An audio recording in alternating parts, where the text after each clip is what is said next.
is Ronnie Kawa, and I was born on the island of Oahu, and I wanted to talk about the person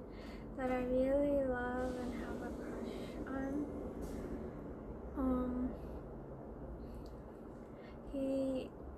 I really love this person, and I really can't live without him, because I really love without that person, because I really love this person, and I really wanted to cherish and take good care of this person, and I really wanted to really share my life and live together with this person for the rest of my life. Is how much I love this person, and I think this person is truly like a gem, a rare person, and I never could have wanted him to be harmed, and I really wanted the best for this person, and I really love this person, and I really wanted this person to be the safest and happiest and most loving person towards myself, and I really love this person. I really like this person, and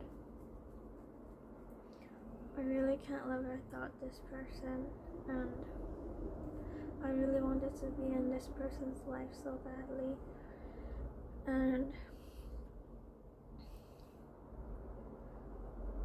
I really wanted to get to know this person, and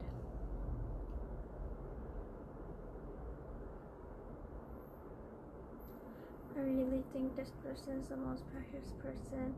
ever, and I always wanted to be around this person,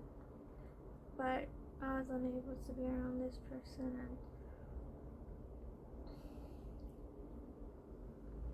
and I really think this person is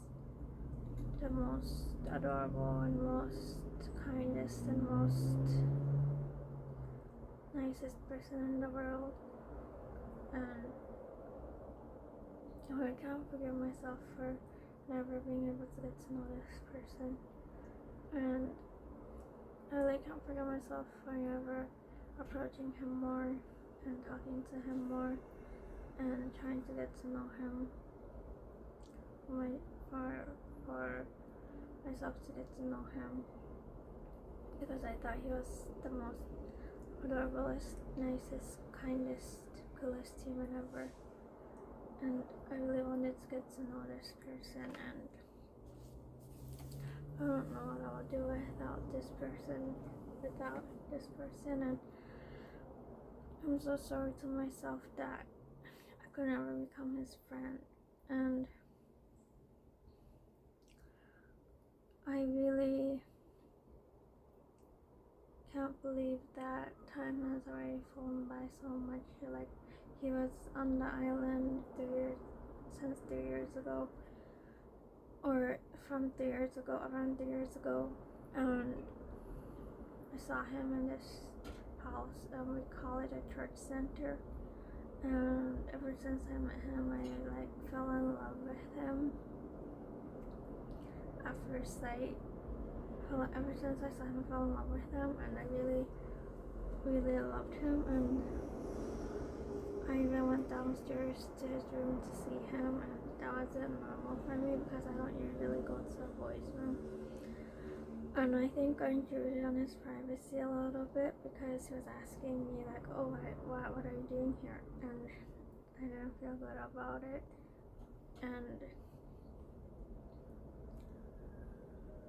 but I really liked him, so I couldn't help but go to his room. And after he told me, what are you doing here? What are you doing down here? I left the room, and I couldn't stop thinking about him, and I always wanted to be in his room and around him, and I wanted him to be like someone that I could care about and fuss and adore over and take care of, because he was younger than me, and I really wanted to take good care of him. Like, I wanted to live in the center also, like where he lived, and I wanted to do everything for him, like do everything for him, and make sure his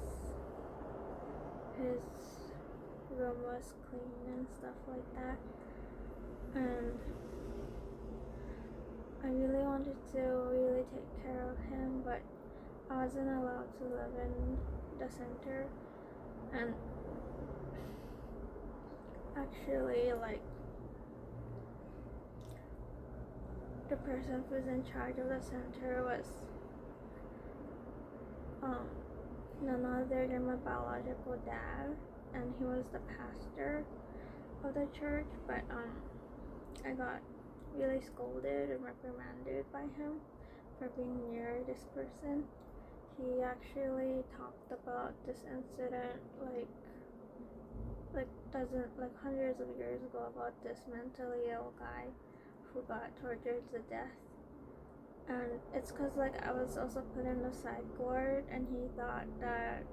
psych ward, so he was saying this to me, and he was saying that if I approach Sean, he in the church, like the congregation, will murder me in this like brutal way. He talked about it like something in like the 17th century or something, about how like they will like murder me and brutally torture me. Like he was saying that like I will be like tied and like electrocuted and stabbed and burned and chopped off and stuff like that by the congregation in the church. And I was so scared to be around Sean after that, and I thought I wasn't supposed to like him, so I decided to stay away from him. And what also happened was that she talked about how we brutally murdered by the congregation, and because I was in a psych ward before several times, and so that's why he brought up this guy, the mentally ill guy in the 17th century or something, and how he got tortured to death. And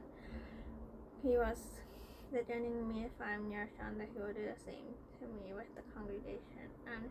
so I couldn't visit him in the room, and I never went to visit him in the room after he said that to me, and I never intended to see Sean after that.